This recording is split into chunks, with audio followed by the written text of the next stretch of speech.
Hi guys, ayan, may mutya na po. Bagong mutya. Alam niyo po ba ang mutya na ito kung ano? Ang nakuha to sa isda. Tarakito. Isdang tarakito. Ayan. Nakuha sa kanyang ulo. Ayan, sobrang tigas.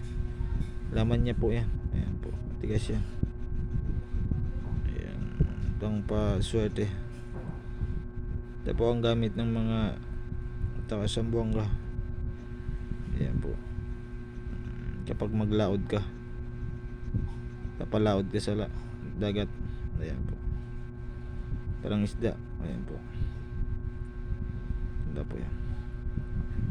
Ito po ang mutya ng tulya. Ayan,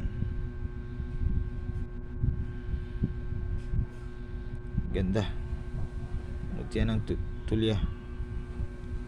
Pangkahalatan din to. May kabal. Ayan po, ganda po yan. Tsaka ito mutya ng suso. Transparent po yan, crystallize.